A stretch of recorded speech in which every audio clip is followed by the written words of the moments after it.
سورۃ فاتحہ شریف کی تفسیر کے حوالے سے جو سلسلہ چل رہا ہے اس میں ہم نے پہلے الحمدللہ رب العالمین اس کا ترجمہ اور تفسیر کو بیان کیا، پھر الرحمن الرحیم مالک یوم الدین اس کو بیان کیا۔ فاتحہ شریف میں 7 آیات ہیں اور ان میں سے جو 3 ہیں ان کا تعلق خالصتاً اللہ رب العزت کے ساتھ ہے کہ الحمدللہ رب العالمین الرحمن الرحیم مالک یوم الدین۔ پھر یہ جو آیت کریمہ آج میں نے پڑھی ہے یہ ایسی ہے جو اللہ پاک اور بندوں کے درمیان مشترک ہے کہ اس میں اللہ رب العزت سے بھی تعلق کی بات ہے اور اس کا تعلق بندوں کے ساتھ بھی ہے۔ پھر اس کے بعد جو 3 آیات ہیں اہدنا الصراط المستقیم صراط الذین انعمت علیہم غیر المغضوب علیہم ولا الضالین، تو وہ ایسی ہیں کہ وہ بندوں کے ساتھ ہی خاص ہے۔ ایک تو اس کی ترتیب اس طرح سے ہے۔ پھر اس میں پہلے اللہ رب العزت کی حمد ہے، اور جب انسان اللہ رب العزت کی حمد بیان کرتا ہے اور کما حقوق اس کو سمجھ لیتا ہے، اللہ رب العزت کی حمد کے بیان کرنے کو اپنے ذہن میں پختہ کر لیتا ہے اور اس کی صفات کے ساتھ اللہ رب العزت کی صفات کے ساتھ اس کو پہچان لیتا ہے اور اس کو معلوم ہو جاتا ہے کہ تمام تعریفوں کے لائق اللہ رب العزت ہی ہیں، تو پھر انسان غیب کے سلسلے چھوڑ کر پھر مخاطب کی طرف آ جاتا ہے۔ وہی بندہ جو پہلے عرض کر رہا ہوتا ہے، تلاوت کر رہا ہوتا ہے، کلام پاک پڑھ رہا ہوتا ہے کہ الحمدللہ رب العالمین الرحمن الرحیم مالک یوم الدین، تو پھر وہی بندہ ایاک نعبد و ایاک نستعین، تیری عبادت کرتے ہیں ہم، تجھی سے مدد مانگتے ہیں ہم، پھر وہ غیب سے مخاطب کی طرف آ جاتا ہے۔ اور اس چیز کو کہ جو یہ تبدیلی ہوئی، اس تبدیلی کو مفسرین کرام نے اپنی اپنی نظر سے دیکھا۔ لغت والوں نے کہا کہ عرب کی دنیا میں جب اس طرح کوئی کلام کر رہا ہو اور جاتے جاتے وہ اپنے کلام کے اس سلسلے کو ایک دم کسی دوسرے سلسلے کی طرف پھیر لے، تو یہ بھی ایک انداز ہوتا ہے کہ مسلسل ایک طرح کا کلام جو ہے وہ کرنے سے سننے والے کی دلچسپی کم ہو جاتی ہے، تو اس کی دلچسپی کو برقرار رکھنے کے لیے یہ ایک طرح کا طریقہ ہے جو عرب دنیا میں بھی اپنایا جاتا ہے۔ تو انہوں نے اس طرح کی بات کی، لیکن عرفاء نے، اہل معرفت نے،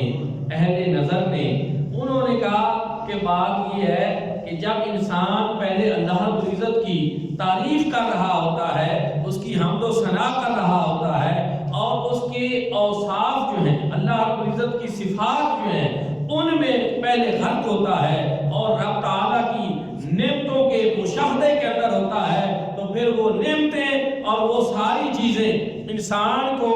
اس خالق سے ملا دیتی ہیں، تو پھر انسان وہ غیب کے سیغے چھوڑ کر براہ راست اللہ رب العزت کے حضور میں حاضر ہو جاتا ہے، پھر وہ غیب سے مشاہدہ حق کی طرف چلا جاتا ہے۔ وہ شخص جو پہلے اللہ رب العزت کی نعمتوں کے اندر مستغرق تھا، اب وہی جو ہے مشاہدہ حق میں چلا جاتا ہے اور وہ عرض کرتا ہے براہ راست کہ ایاک نعبد و ایاک نستعین، تیری عبادت کرتے ہیں ہم، تجھی سے مدد مانگتے ہیں ہم۔ یقین جانیں آپ کبھی نماز پڑھتے ہوئے اس چیز کا لطف لیں، اس کو اپنے ذہن میں حاضر کر کے کہ یہ وہ دیکھیں ہم انسان ہیں، ہماری اوقات نہیں کہ ہم براہ راست اللہ رب العزت کو مخاطب کر سکیں، لیکن یہ کریم نے کرم فرمایا، یہ اس نے مہربانی فرمائی اور طریقہ ہمیں خود بتا دیا کہ پہلے میری تعریف کرو، میری حمد و ثنا کرو، میری صفات کو پہچانو اور میری عظمتوں اور شانوں کو پہچاننے کے بعد پھر براہ راست میری بارگاہ میں عرض کرو کہ ایاک نعبد و ایاک نستعین، تیری عبادت کرتے ہیں ہم اور تجھی سے مدد مانگتے ہیں۔ دوستان ذوالفقار، اس میں پھر ایک چیز یہ ہے، وہ کہتے ہیں ایاکا تو مفعول ہے اور اس کو مقدم کر دیا گیا ہے، نعبدو سے بھی اور نستعین سے بھی، ایاکا نعبدو و ایاکا نستعین۔ وجہ کیا ہے؟ انہوں نے کہا اس لیے کہ ایاکا تیری عبادت کرتے ہیں، پہلے اللہ پاک کی بات ہے اس میں، پھر کس چیز کی بات ہے؟ عبادت کی یا استعانت کی۔ کہا اس سے اس کو اس لیے مقدم رکھا کہ اللہ رب العزت کی ذات وہ کائنات میں ہر چیز سے مقدم ہے اور اس کو مقدم ہی ہونا چاہیے، اس لیے عبادت بعد میں ہے، پہلے انسان اللہ رب العزت کی ذات کی طرف رجوع کرے، پہلے اس ذات کی طرف انسان رجوع کرے، پہلے اس ذات کو پہچانے، پہلے اس ذات کا مشاہدہ کرے، اور پھر انسان جو ہے وہ اپنے والی بات آگے کرے، جو اس نے عبادت کرنی ہے یا جو اس نے اللہ پاک سے مانگنا ہے وہ بعد میں مانگے، پہلے انسان اپنے آپ کو اللہ کے حضور پیش کرے اور رب تعالیٰ کی طرف رجوع کرے، اس لیے اس کو مقدم کیا ایاکا نعبدو و ایاکا نستعین۔ پھر اس میں آپ غور کریں تو ایک اور بڑی ہم نے عجیب بات دیکھی، ایاکا نعبدو تیری عبادت کرتے ہیں ہم، تجھی سے مدد مانگتے ہیں۔ حالانکہ بندہ جب اکیلے نماز پڑھ رہا ہوتا ہے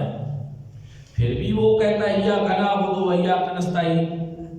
جمع کے صیغے ہیں، تیری عبادت کرتے ہیں ہم، تجھی سے مدد مانگتے ہیں ہم، حالانکہ ایسا تو نہیں ہونا چاہیے تھا، واحد کے صیغے ہونے چاہیے تھے، جمع کے نہیں ہونے چاہیے تھے۔ کیوں؟ اس لیے کہ اللہ رب العزت کے دربار میں جب بندہ کھڑا ہو تو اس کو تو عاجزی جچتی ہے، اور آدمی کے لائق یہی ہے کہ وہ عاجزی کا اظہار کرے۔ یہ جو جمع کا صیغہ ہے اس میں تو اگر دیکھا جائے تو یہ اس میں تھوڑا سا جو ہے وہ غرور اور تکبر اور بڑائی اور اس طرح کی چیز پائی جاتی ہے۔ مثلا ایک بندہ ایک کام کرتا ہے، کوئی پوچھتا ہے یہ کس نے کیا، بندہ کہتا ہے جی میں نے کیا، اور اگر اسی بندے کو جواب دینا ہو تھوڑا سا سخت لہجے میں اور اس کو دھمکانا ہو تو پھر بندہ کیا کہتا ہے کہ ہم نے کیا۔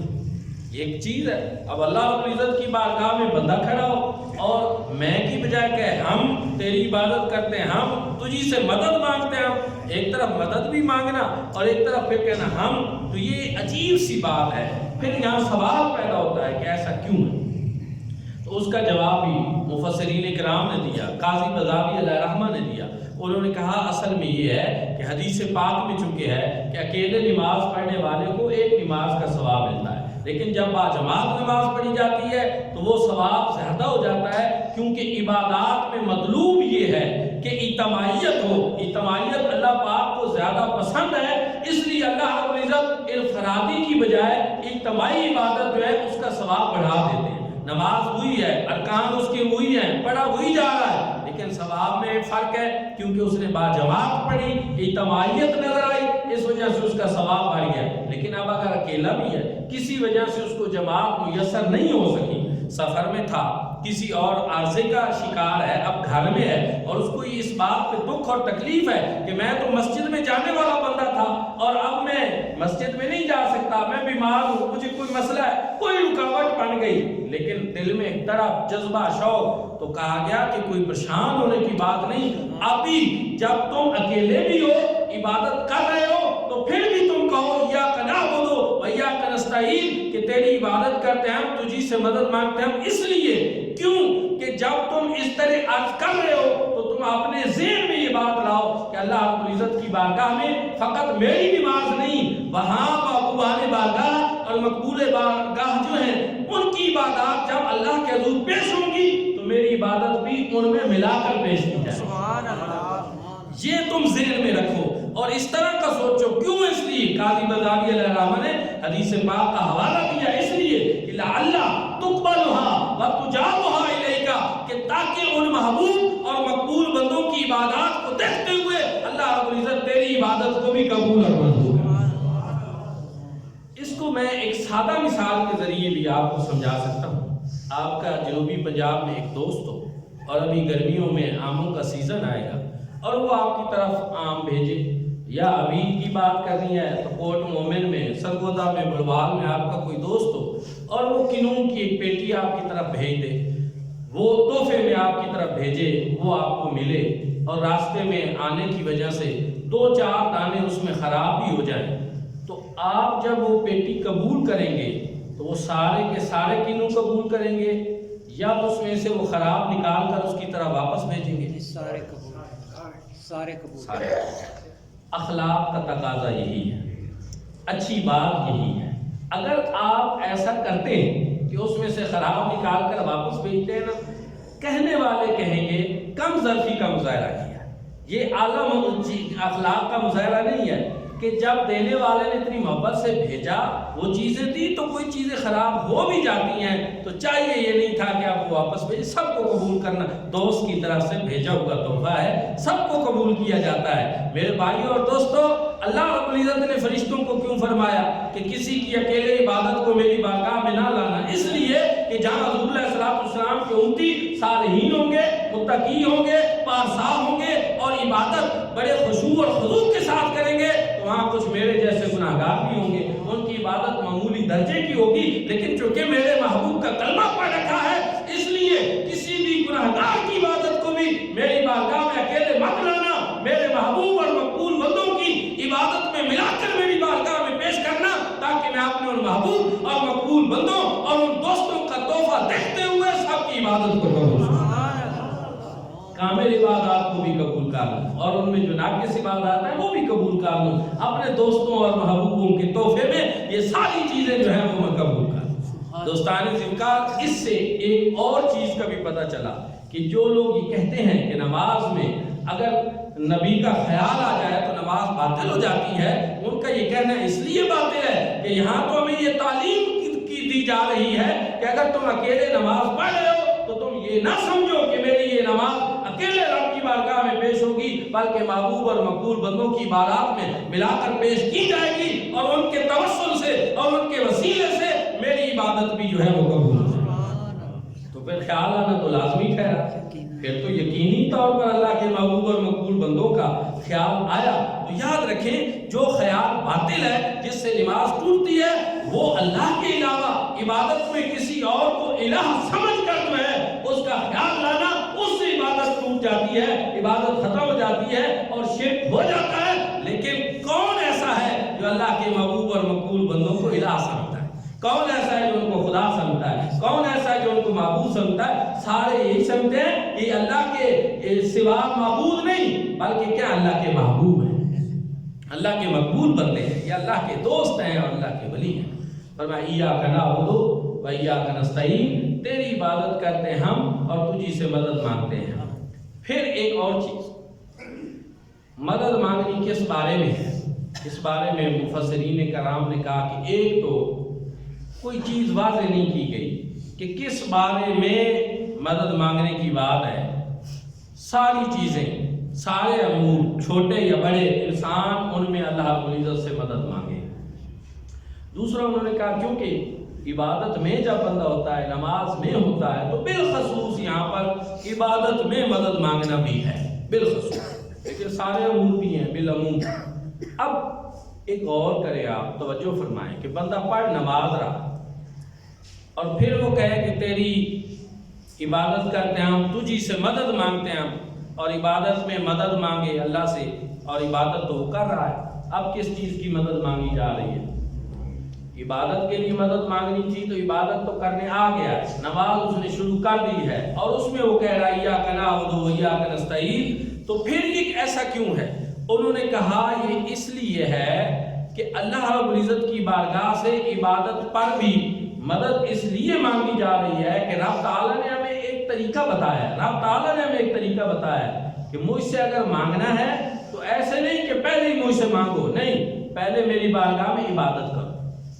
سوال سے پہلے عبادت کرو اور اس عبادت کو میری بارگاہ میں بطور وسیلہ پیش کرو، اور وہ جو عبادت جب تم کر چکو گے اس کے بعد اس کو میری بارگاہ میں وسیلہ پیش کرو گے اور اس عبادت کے ذریعے پھر جو مجھ سے مانگو گے میں تمہارا وہ سوال پورا کرتا ہوں۔ اس کو آپ پھر توجہ سے سنیں کہ گویا رب تعالیٰ نے ہمیں یہاں ایک اصول دے دیا، ایاک نعبد اس لیے پہلے ہے، اس کو اس لیے مقدم کیا گیا ہے ایاک نستعین سے، حالانکہ پہلے چاہیے یہ تھا کہ انسان ایاک نستعین کہتا پھر ایاک نعبد کہتا۔ وہ کہتے ہیں اس لیے کہ عبادت کا وسیلہ پیش کر کے پھر اللہ سے سوال کیا جائے تو اللہ رب العزت اس سوال کو رد نہیں کرتا۔ اچھا، اللہ کی بارگاہ میں اگر عبادت کا وسیلہ پیش کیا جائے تو اس سے سوال پورا ہوتا ہے، اللہ اس سوال کو رد نہیں فرماتا۔ تو اگر اللہ کی بارگاہ میں اللہ کے علاوہ عبادت کا وسیلہ مقبول ہے اور سوال رد نہیں ہوتا تو پھر اللہ کے پیارے محبوب کا وسیلہ پیش کر دیا جائے تو پھر سوال رد ہو جائے گا۔ یا تو یہ ہے کہ اللہ کی بارگاہ میں کسی چیز کا بھی وسیلہ پیش نہ کیا جا سکتا، لیکن جب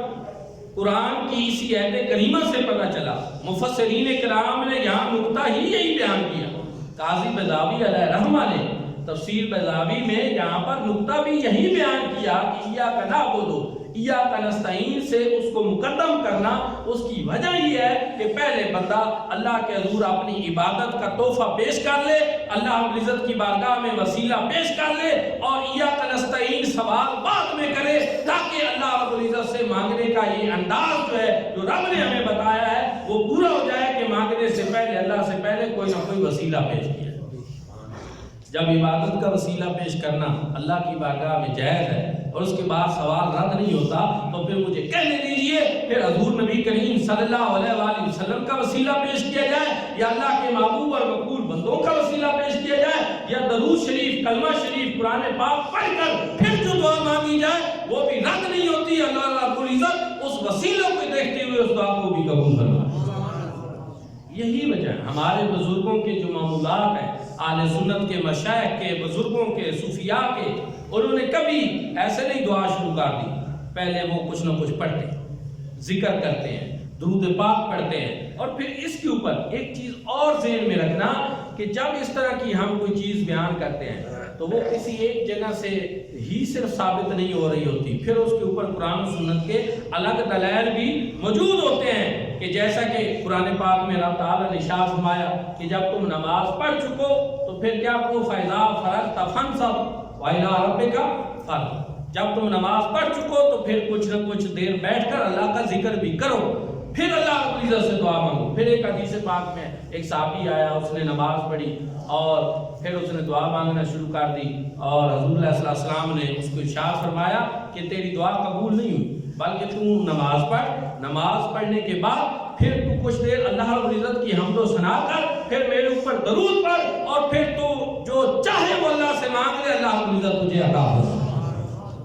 یہ طریقہ یہ ہمیں سکھایا گیا، اللہ رب العزت نے خود بھی یہی سکھایا کہ پہلے اللہ پاک کی تعریف کرو۔ وہ 3 آیات اسی سلسلہ میں ہیں، اس میں اللہ پاک کی عظمتیں، شانیں بیان کی گئی ہیں، اور ان کے بعد پھر اللہ کی بارگاہ میں عرض کرو ایاک نعبد و ایاک نستعین، تیری عبادت کرتے ہیں اور تجھی سے مدد مانگتے ہیں۔ ایک اور سوال، اللہ کے سوا کسی کی عبادت تو ہو نہیں سکتی، کسی کی، اس میں حصر ہے، لیکن کیا پھر اگر تم کہتے ہو کہ ایاک نعبد، تیری عبادت کرتے ہم، اور تم اللہ کے سوا کسی کی عبادت کرنے کو جائز قرار نہیں دیتے تو پھر حصر ہو گیا کہ اللہ کے سوا کسی کی عبادت نہیں۔ ہم کہتے ہیں بالکل حصر ہو گیا، اللہ کے سوا کسی کی عبادت نہیں، بالکل نہیں، عبادت صرف اللہ پاک کی۔ پھر وہ کہتے ہیں کہ اسی طرح کی آیت ہے جیسے ہے نا ایاک نعبد، اسی طرح ایاک نستعین، مدد بھی صرف اللہ سے مانگو۔ تو یہاں پر ہم کہتے ہیں یہاں پر حصر نہیں ہے، وہ کہتے ہیں اسی طرح کی عبادت۔ ایک مسئلہ آپ نے ثابت کیا کہ اللہ کے سوا کسی کی عبادت کرنا جائز نہیں، اسی طرح کی ہے، اور آپ کہتے ہیں مدد مانگنا جائز کیوں؟ ہم نے کہا اس لیے کہ قرآن مجید فرقان حمید میں اللہ رب العزت نے اپنے سوا کسی کی عبادت کرنے کو کسی اور آیت کریمہ میں جائز قرار دیا ہی نہیں، جبکہ اللہ رب العزت نے اپنے سوا مدد مانگنا، استعانت طلب کرنا، رب تعالیٰ نے خود اس کو قرآن پاک میں جائز قرار دیا، راستہ میں دکھایا کہ میرے سوا اور چیزوں سے بھی مدد مانگو۔ قرآن میں آیات موجود ہیں تو وہ ان آیات کی وجہ سے وہ حصر ٹوٹ جاتا ہے۔ جو ایاک نعبد میں قائم ہے اس وجہ سے کہ کوئی اور آیت ایسی نہیں، کوئی ایک آیت بھی قرآن کی ایسی نہیں، کوئی ایک حدیث بھی ایسی نہیں جس میں ایک آ گیا ہو کہ اللہ کے سوا کسی اور کی عبادت کر لیں۔ لیکن مدد مانگنا، اس کے بارے میں قرآن کی آیات بھی موجود، مصطفیٰ کریم صلی اللہ علیہ وسلم کے فرامین بھی موجود، جیسا کہ یا ایھا الذین آمنوا استعینوا بالصبر والصلاۃ، اے ایمان والو جب تم کسی مشکل میں پھنسو تو پھر تم نماز اور صبر سے مدد طلب کرو۔ اب نماز سے مدد طلب کرنے کا، استعانت کا، استعینوا صیغہ بھی آپ دیکھ سکتے ہیں اور اس کو سمجھ سکتے ہیں۔ استعانت لغیر اللہ کے علاوہ نماز اور صبر، ان سے آپ جو ہے وہ مدد طلب کر سکتے ہیں۔ تو اس سے پتہ یہ چلا کہ پھر اللہ رب العزت نے استعانت پہ حصر نہیں لگایا، اس کو پابند نہیں کیا صرف اپنی ذات کے ساتھ، بلکہ اپنی ذات کے علاوہ بھی رب تعالیٰ نے ہمیں یہ بتایا کہ کچھ اور بھی چیزیں ہیں جن سے تم مدد مانگ سکتے ہو، وہ نماز بھی ہے، وہ صبر بھی ہے، اور بھی قرآن پاک میں بہت ساری ایسی آیات ہیں اور بہت ساری ایسی احادیث ہیں جن میں محبوبان بارگاہ اور مقبولان بارگاہ اللہ کے جو بندے ہیں ان سے مدد طلب کرنے کا ہمیں بتایا ہے۔ جیسا کہ پچھلے جمعہ پہ بھی میں نے وہ بیان کیا تھا حضرت ربیہ والا واقعہ، سالیہ ربیہ، اے ربیہ مجھ سے مانگ، حضور علیہ السلام نے ان کو۔ اچھا پھر ایک اور کہا جاتا ہے جب کہتے ہیں کہ ٹھیک ہے انہوں نے تو قرآن سے یہ بات ثابت کر دی کہ آپ مدد تو مانگیں اللہ کے علاوہ بھی، چاہے نماز سے چاہے صبر سے، نماز سے مدد مانگی جا سکتی ہے اور صبر سے مدد مانگی جا سکتی ہے، تو پھر حضور نبی کریم صلی اللہ علیہ وآلہ وسلم سے کیوں نہیں مانگی جا سکتی؟ پھر حضور علیہ السلام کا درجہ تو نماز سے بھی کہیں بلند ہے، صبر سے بھی کہیں بلند ہے، آپ تمام عبادات کی جان ہیں، تمام عبادات کی اصل ہیں، اور کائنات کے اندر اللہ کے علاوہ جو کچھ موجود ہے وہ سب کچھ حضور علیہ السلام کے وجود مسعود کی برکت سے۔ اس لیے وہ کہتے ہیں کہ اچھا یہ تو ہو گیا، اب کوئی اور بات ایسی کر دیں کہ جس سے یہ سلسلہ رک جائے، تو کہتے ہیں جی ٹھیک ہے ما تحت الاسباب ایک چیز کو مانگنا ہوتا ہے، ایک ہوتا ہے ما فوق الاسباب مانگنا۔ تو پھر اس طرح کی قیدیں لگا دیتے ہیں جی ما تحت الاسباب تو مانگ لیں، ما فوق الاسباب نہ مانگیں۔ کیا ہے مطلب یہ ہے کہ پانی کا جگ پڑا ہو اور اس کے ساتھ گلاس پڑا ہو، تو آپ کسی بندے کو کہیں کہ یہ پانی مجھے پلا، پانی مجھے دو، وہ آپ کو پانی دے دے، یہ مانگنا تو ٹھیک ہے بھئی، یہ چونکہ ما تحت الاسباب ہے، یہ اسباب کے تحت ایک بات ہے کہ بندہ ایسا کر سکتا ہے، وہ آپ کو پانی کا گلاس دے سکتا ہے تو آپ اس سے مانگیں۔ ادھر جی چائے پڑی ہے، آپ کسی کو کہیں چائے پلاؤ، چائے پلا دے آپ کو، وہ آپ کی یہ مدد کر سکتا ہے۔ آپ کو پیسوں کی ضرورت ہے، آپ کسی سے پیسے مانگ لیں، 5000 چاہیے، ٹھیک ہے وہ دے سکتا ہے، تو یہ ایسا مانگنا وہ کہتے ہیں جائز ہے، دنیا میں چل بھی رہا ہے، اور یہ ما تحت الاسباب ہے۔ ما فوق الاسباب نہیں مانگ سکتے۔ ما فوق الاسباب کیا ہے؟ جو انسانی بس میں نہ ہو، جو انسان کے بس کی بات نہ ہو، اس سے اوپر ہو، اسباب سے اوپر چیزیں جو ہیں وہ نہیں مانگی جا سکتی، پھر ان میں شرک ہوتا ہے۔ تو جب حضور علیہ السلام نے ارشاد فرمایا سل یا ربیہ، اے ربیہ مجھ سے مانگ، تو ربیہ نے کیا مانگا؟ اسالو کا مرافقۃ فی الجنہ، یا رسول اللہ جنت میں آپ کی رفاقت چاہوں۔ جب انہوں نے جنت میں حضور علیہ السلام کی رفاقت حضور سے مانگی، تو یہ جنت میں حضور علیہ السلام کی رفاقت مانگنا یہ ما تحت الاسباب ہے یا ما فوق الاسباب؟ میرے بھائی اور دوستو، صحابہ تو ایسی تقسیم کیا ہی نہیں کرتے تھے، وہ یہ سمجھتے تھے کہ اگر چھوٹی چیز بھی مانگنی ہے تو حضور سے مانگ لیں، اور اگر بڑی چیز بھی مانگنی ہے تو حضور علیہ السلام۔ حضرت ابو ہریرہ حاضر ہوئے، عرض کی یا رسول اللہ مجھے حافظہ عطا فرمائیے، میرا حافظہ بڑا کمزور ہے۔ اب حافظہ مانگا جا رہا ہے، آپ دیکھیں کبھی کیا کسی نے اس طرح بھی کیا ہے کہ مجھے حافظہ عطا کریں، جی میرا حافظہ کمزور ہے۔ حضور نبی کریم صلی اللہ علیہ وآلہ وسلم نے یہ نہیں فرمایا کہ حافظہ کوئی ایک بندہ دوسرے بندے کو دے سکتا ہے، یہ بھی کوئی ایسی چیز ہے، یا جاؤ جا کر اتنے بادام کھا لو اور اتنا جو ہے وہ اور چیزیں استعمال کرو، نہیں۔ حضور نے فرمایا ابسط رداءک یا ابا ہریرہ، اے ابو ہریرہ اپنی چادر کو بچھا۔ حضرت ابو ہریرہ نے چادر بچھائی، حضور علیہ الصلوۃ والسلام نے چلو بھرا، چادر کے اندر ڈالا، پھر چلو بھرا، چادر کے اندر ڈالا، تیسری مرتبہ بھی پھر چلو بھرا، پھر چادر کے اندر ڈالا۔ حضرت ابو ہریرہ اس چادر کو اٹھاؤ اور اپنے سینے سے لگا لو۔ حضرت ابو ہریرہ نے چادر کو اٹھایا، اپنے سینے سے لگا لیا۔ وہ خود بیان کرتے ہیں پہلے مجھے کوئی چیز یاد نہیں رہتی تھی، مصطفیٰ کریم صلی اللہ علیہ وآلہ وسلم نے جب سے مجھے حافظہ عطا فرمایا ہے اب کوئی چیز بھولتی نہیں۔ یہ ہے حضور علیہ السلام کا عطا فرمانا۔ ما تحت الاسباب بھی حضور عطا فرماتے ہیں، ما فوق الاسباب بھی حضور عطا فرماتے ہیں، اور مانگنے والے بھی حضور علیہ السلام سے ایسا مانگتے رہتے ہیں۔ حضرت قتادہ کی آنکھ جنگ میں نکل گئی اور ڈھیلا باہر آ گیا، ہاتھ پہ اٹھائے حضور علیہ السلام کی بارگاہ میں حاضر ہو گئے، عرض کی یا رسول اللہ مجھے یہ آنکھ جو ہے باہر آ گئی ہے، مجھے آنکھ عطا فرمائی۔ حضور علیہ السلام نے یہ نہیں فرمایا اس طرح باہر نکلا ہوا ڈھیلا، میں کوئی سرجن ہوں، میں تھوڑی ایسے کی سرجری نکال سکتا ہوں، یہی کوئی میرے بس کی بات ہے، نہیں۔ حضور علیہ السلام نے فرمایا ٹھیک ہے لو ہم آنکھ عطا کیے دیتے ہیں۔ اس کے اوپر اپنا لعاب دہن لگایا، حضرت قتادہ کی آنکھ میں رکھا، اور حضرت قتادہ کو اللہ رب العزت نے اسی وقت آنکھ کو صحت یاب بھی کیا، اور اس آنکھ کی روشنی بھی بڑھ گئی، دیکھنا بھی بڑھ گیا، اور خوبصورتی بھی بڑھ گئی، اور اللہ رب العزت نے ان کی جو اولاد پیدا ہوئی بعد میں ان میں بھی وہ آنکھ ان کی زیادہ دوسری سے خوبصورت نظر آتی تھی۔ حضرت عمر بن عبدالعزیز کے دربار میں جب ان کے پوتے وہاں گئے تو کسی نے بتایا، اس نے پوچھا کہ یہ کون ہے، تو کسی نے بتایا آپ ان کی آنکھوں سے اندازہ نہیں لگا رہے، اس نے کہا اچھا یہ تو حضرت قتادہ کی اولاد سے ہے۔ پھر حضرت قتادہ کے پوتے نے شعر پڑھے، انہوں نے کہا کتنی خوبصورت وہ آنکھ ہے جو رسول اللہ نے عطا فرمائی، اور وہ آنکھ عطا فرمانے والا کتنا خوبصورت۔ بعد میں نسلیں بھی اس بات پہ فخر کرتی تھی کہ ہمارے دادا کو مصطفیٰ کریم صلی اللہ علیہ وسلم نے آنکھ کس طرح عطا فرمائی۔ تو میرے بھائیو اور دوستو، صحابہ کرام نے مانگنے میں حضور علیہ السلام سے کبھی اس طرح کی تقسیم فرمائی نہیں۔ ما تحت الاسباب بھی حضور سے مانگا، اور ما فوق الاسباب بھی حضور سے مانگا، اور حضور علیہ السلام نے ان کو عطا فرمایا ایاک نعبد و ایاک نستعین، تیری عبادت کرتے ہیں ہم، تجھی سے مدد مانگتے ہیں ہم۔ تو اس میں یہ ہے کہ انسان پہلے اللہ رب العزت کی تعریف کرے، اس کی حمد و ثنا کرے، اس کی عظمتیں اور شانیں بیان کرے، اور پھر غیب سے انسان مخاطب کی طرف آ جائے، اور براہ راست مشاہدہ حق کی طرف اللہ کی بارگاہ میں مخاطب ہو کر پھر نماز میں عرض کرے کہ اللہ ہم تیری عبادت بھی کر رہے ہیں، اور اس عبادت کے اوپر استقامت کی بھی اور اس کی قبولیت کی بھی مدد تو اس سے ہی مانگ رہے ہیں۔